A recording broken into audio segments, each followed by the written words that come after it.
La Russie défie plus directement encore la puissance américaine. Ce sont ces navires de guerre de la flotte russe de la Baltique qui sont arrivés dans les eaux cubaines. C'est le deuxième voyage maritime de ce type. On en a les images. Le groupe naval est composé d'un navire école, d'une frégate de patrouille, d'un pétrolier ravitailleur. Il est resté dans le port de la Havane jusqu'au 30 août. Rappelons que ça fait suite à la démonstration de force encore plus spectaculaire il y a quelques jours seulement, quelques semaines. C'était le 17 juin avec le Kazan, le sous-marin à propulsion nucléaire Kazan, qui était escorté par une frégate, le Gorchkov, il y avait aussi un pétrolier. Le fait qu'il soit là vraiment sous le nez des Américains, ça n'est pas indifférent. Non, bien sûr, encore une fois, il s'agit de se montrer partout dans le monde, de se montrer au nez des Américains, et évidemment, c'est pas innocent, et à Cuba. C'est-à-dire, c'est aussi là encore une fois, on fait de la diplomatie. On montre les liens étroits que l'on a toujours avec la République de Cuba. La présence en Amérique du Sud, n'est-ce pas ? On va voir parler un peu plus tard de Maduro. Maduro, l'allié des Russes, des Iraniens, des Chinois, qui luttent pour la survie de son pouvoir contre les manifestants. Tout ça, évidemment, c'est tout près des Américains. C'est sous les Américains, sous leur nez. Oui, bien sûr, mais là, on a aussi un peu un parfum de guerre froide, avec la Russie à la place de l'Union soviétique, soutenant les régimes et les mouvements révolutionnaires en Amérique du Sud contre les gringos américains. Et donc, voilà, c'est le retour de la Russie sur la scène internationale comme alternative et opposant aux États-Unis. C'est leur obsession, il faut être clair. L'objectif premier de la Russie, c'est d'être reconnu comme adversaire équivalent aux États-Unis, ce qui équivaut à un statut de superpuissance. Voilà, donc il y a donc Dieu que pour les Américains et contre les Américains, pour se rehausser eux-mêmes par cette adversité. Et donc dans ce cadre-là, ils soutiennent, ils recommencent à soutenir, parce qu'ils ont aussi maintenant les moyens de le faire, tout simplement tous ceux qui sont opposés à ce qu'ils appellent l'Occident global, les États-Unis en particulier, mais les Français aussi. C'est une manière de narguer, disons, du faible au fort. Mais enfin, quand même, en 2024, ça fait si longtemps que les Américains espèrent que Cuba tombe. Oui. Cuba résiste depuis si longtemps. La Russie a d'énormes problèmes économiques, notamment, on y reviendra plus tard dans l'émission. Mais enfin, quand même, elle arrive à être là, présente à Cuba, avec son vieil élite Cuba, tout ça, un petit air de revanche. Oui, bien sûr, mais encore une fois, on revient. Voilà, c'est cette idée de revenir sur la scène internationale. Alors, on voit le sous-marin, c'est un sous-marin nucléaire d'attaque, aussi, de la même façon.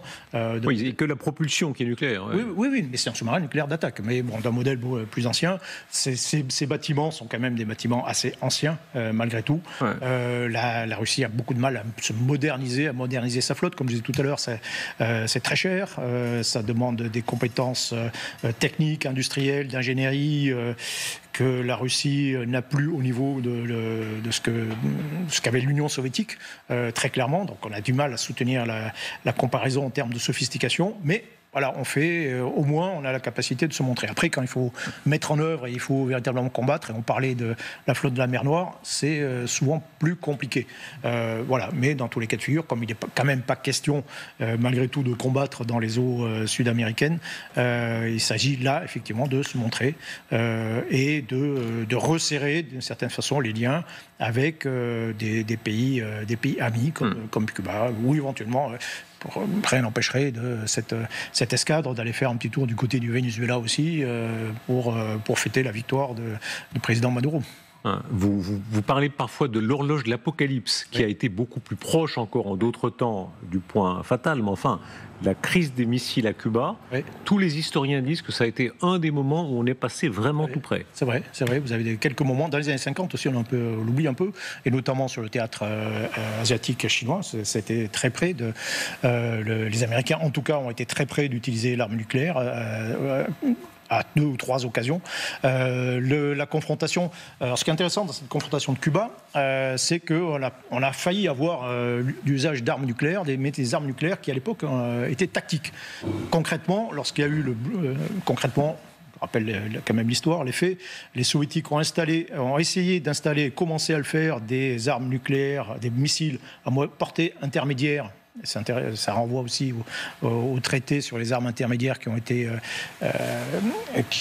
il a été question encore il y a quelques jours, des missiles à portée intermédiaire nucléaires sur Cuba.